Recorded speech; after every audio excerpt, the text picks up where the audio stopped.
여러분 안녕하십니까, 강신엽 변호사입니다. 서민민생대책위원회라고 시민단체가 이재명을 애환죄로 고발했습니다. 애환죄는 대통령이라 하더라도 현직이라 하더라도 수사의 대상이 될 수가 있습니다. 우리 헌법에는 내란죄와 애환죄의 경우에는 대통령이라 하더라도 형사소추의 대상에서 제외되지 않는다라고 분명히 적시하고 있습니다. 근데 왜 환죄인가? 바로 쌍방울 돈을 이화영을 통해서 북한에 800만 달러를 보낸 거, 그것이 바로 북한을 이롭게 하고 우리를 위험에 빠뜨렸기 때문에 애환, 그러니까 안에서 내란을 일으키면 그걸 내란죄라고 그러죠. 안에서 난을 일으키면 내란죄고요, 밖에서 난을 일으키면 그게 바로 우리를 위태롭게 하면 애환죄입니다. 우리가 환란할 때 그 환자나 란자나 모두 그 난자라는, 난을 일으킨다는 뜻이거든요. 그래서 애환, 바깥에서 벌어지는 유래되는 난, 내란 안에서 벌어진 난, 이런 뜻입니다. 그래서 쉽게 말하면 적국을 이롭게 해가지고 적국이 우리를 공격하는데 돈을 대주거나 물자를 대주거나 그쪽에 뭐 비밀을 대주거나 뭐 그런 것들을 모두 애환죄로 처벌할 수가 있거든요. 자, 그러면 애환죄로 이렇게 서민민생대책위원회에서 고발을 했을 때 애환죄는 성립할 수 있는가? 저는 당연히 성립할 수 있다고 봅니다. 왜 그러냐면 보죠. 지금 북한은 우리의 적국입니다.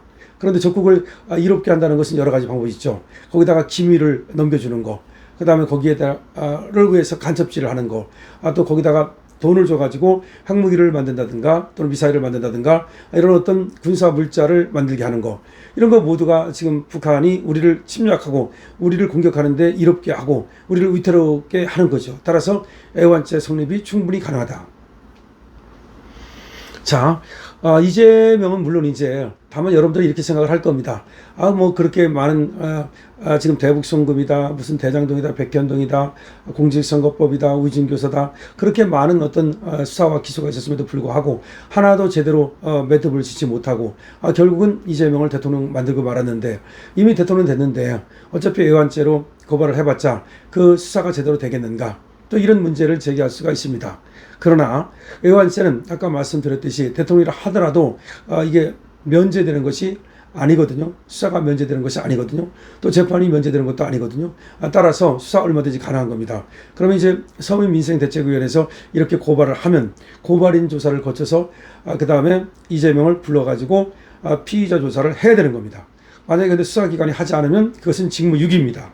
근데 여러분들도 이렇게 생각할지 모릅니다.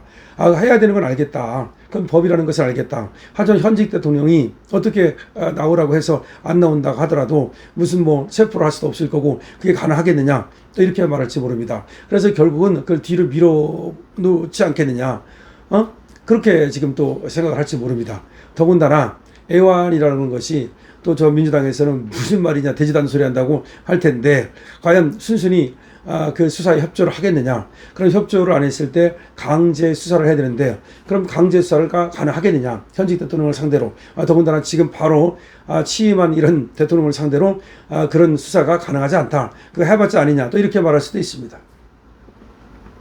여러분들의 그런 생각이 틀린 것은 아닙니다.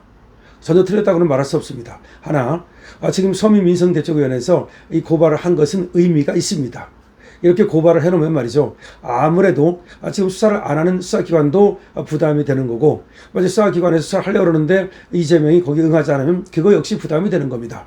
그것이 법적으로는 아닐지 몰라도 정치적 부담이 되고, 결국 대통령이 법을 지키지 않는다. 대통령이 법을 안 지키구나, 법을 유린하는구나, 수사기관을 무시하고 재판기관을 무시하는구나, 법 위에 군림하는구나, 그러니까 특권을 갖고 있구나, 우리 뭐 모두의 대통령이 어쩌고 떠들고 자기는 지금 또 모든 국민 통합을 얘기하지만 결국은 법을 지켜야 하면 국민 통합이 되는 건데, 자기는 법을 안 지키고 국민들한테는 법을 지키고, 그리고 자기는 깜빵 안 가고 국민들한테는 깜빵 가라고 그러고, 그렇게 해서 과연 국민 통합이 되겠는가? 그런 어떤 비판이 쏟아지면서 그야말로 이재명에 대한 지지가 이제 쭉쭉 떨어지기 시작할 것이다. 그런 의미에서 지금 이재명을 애환죄로 고발해 놓는 것은 상당한 의미가 있고, 또 하나, 이것은 미국에게 이재명이 애환죄로 고발당했다는 것이 이제 타전이 되거든요. 미국에도 말이죠, 지금 우리 교포들이 이재명을 갖다가 지금 대북 송금 이걸로 고발을 해놓고 상당히 계속해서 성토를 하는 그런 지금 움직임이 있거든요. 따라서 이재명이가 애환죄로 고발당하고 더군다나 대북송금 이것들이 지금 유엔 제재, 그다음에 미국 제재 이런 거 위반이고 이런 것들이 모두가 이제 결합이 되면 결국 이재명이 국제사회에서의 어떤 그 활동은 상당히 어려워질 것이다. 근데 국제사회에서 활동이 어려워지면 밖에 나가서 어떤 그 외교 활동을 하지 못하는 대통령이 내부에서 무슨 그 호랑이 굴에 호랑이가 없으니까 여우가 그 왕노로 탄다고 결국은 이 집구석에서 말이죠. 큰 소리나 치고 밖에 나가서 트럼프를 만난다든지 또는 G7이라든지 나토회라든지 이런 데 가가지고 당당하게 한국의 입장을 얘기하고 그다음에 다른 나라들의 어떤 한국 투자를 유치하고 그런 어떤 역할 이런 것들이 전혀 못할 거다. 윤석열 대통령이 잘했던 것은 결국 외교거든요. 그래서 아주 한미일 관계라든가 내지는 전 세계와의 어떤 교류 협력을 통해서 그야말로 체코 원전 수주라든가 이런 것도 윤석열 대통령의 외교의 어떤 그 성과거든요. 그런데 이제는 외교에서 완전히 빵점을 얻을 것이다.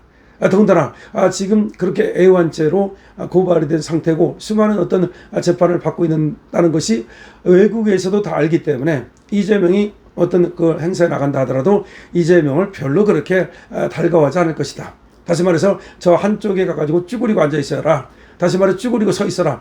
이런 어떤 완전히 왕따 되고 개 무시당하고 그럴 가능성이 많다. 그럴 가능성이 많다. 자, 그런 얘기입니다. 더군다나 이렇게 애환죄로 걸어놓으면은 앞으로 말이죠. 김정은한테 돈을 갖다 준다든지, 김정은을 만나서 남북 정상회담을 하면서 어떤 뻘짓을 한다든지 이런 것들을 하기가 굉장히 어려워진다. 더군다나 지금 김정은을 만나고 싶은데 텐데 김정은하고 또 만난다면 또 돈을 갖다 줘야 되는 거기 때문에 경기도지사 할 때도 300만 달러를 갖다 줬는데 또 500만 달러 해서 800만 달러를 갖다 줬는데 그럼 대통령 하면서 김정은 만나려면 800만 달러가 아니라 8천만 달러, 8억 달러를 갖다 줘도 될까 말까기 때문에 결국은 방북을 추진하지 못할 것이다. 예를 들어서 김정은이 그렇다 그래서 빈손으로 오겠다는 이재명을 만나줄 리가 없다. 자, 그렇게 되는 겁니다. 그러니까 방북 이 좌파 대통령이 방북도 못하고 김정은도 못 만나고 이거는 완전히 왕따 되는 것이고 더군다나 지금 그런 상태에서 중국이라든지 러시아라든지 이런 나라들과 만나가지고서 교류를 하는 것도 쉽지 않을 것이다. 예를 들어서 미국도 못 가면서 갑자기 중국을 갔다 그랬을 때 미국에서 이재명을 어떻게 보겠는가. 그건 말하지 않아도 여러분들께서 다 아실 거다. 이런 말씀입니다. 그래서 이렇게 애환죄로 지금 고발을 당한 이재명은 이것에 의해서 사실상 정치 생명이 굉장히 어려워지고 대통령에서의 어떤 그 업적을 내면서 뭔가 좀 자유롭게 세계를 돌아다니면서 어떤 그 대통령 그런 어떤 으로서의 역할을 하기가 어렵다. 이런 말씀을 드릴 수가 있습니다. 원래는 애환죄이기 때문에 당장 수사가 시작되고 그리고 또 빨리 불러가지고 조사를 해야 되는데 현직 대통령이라는 이유로 아마 그것을 좀 미룬다 하더라도 그거는 이제 미루어질 뿐이고 또 미룬다는 것도 상당히 그건 국민들의 원망을 살 것이고 또 만약에 수사기관에서 수사하려고 하는데 이재명이가 거기에 협조하지 않는다면 그거는 대통령이 헌법을 준수한다고 분명히 얘기했는데 헌법을 준수하지 않고 법을 갖다가 개무시하는 거기 때문에 국민 역시 이재명의 말을 개무시하게 될 것이다. 그리고 이 환난, 다시 말해서 애환죄라는 것이 또 지금 외국에 알려지게 되면은 또 외국에서 말이죠. 이재명을 그 애환죄나 일으킨 그런 자를 갖다가 높이 평가할 리가 없기 때문에 사실상 그 외교적으로 왕따를 당할 가능성이 더 높아진다. 이렇게 볼 수가 있습니다. 이재명 첩첩산중입니다. 지금 어떻게 해서 그 자리에 올라갔고 지금 취임을 했다고 하지만 지금 이재명이가 대통령이라고 인정하고 싶은 사람이 지금 별로 없습니다. 50%도 안 됩니다. 자, 그렇기 때문에 이재명이가 도덕성이라든가 앞으로 자기 본보기가 되고 이래야 되는데 지금 재판에서 전혀 본보기가 되지 않고 자기 방탄하는데 열을 올리고 있고 그러다 보니까 다른 나라로부터 완전히 왕따당해가지고 국민에게 피해를 끼치고 있고 국가에게 피해를 끼치고 있고 그런 이재명. 그런 이재명의 앞날은 깜깜하다고 말할 수 없다. 더군다나 애환죄로 고발당한 것은 앞으로 이재명에게 두고두고 상당히 부정적인 영향을 미칠 것이다. 이렇게 볼 수 있습니다. 여러분들의 댓글을 많이 달아주시기 바랍니다. 강신업 TV입니다.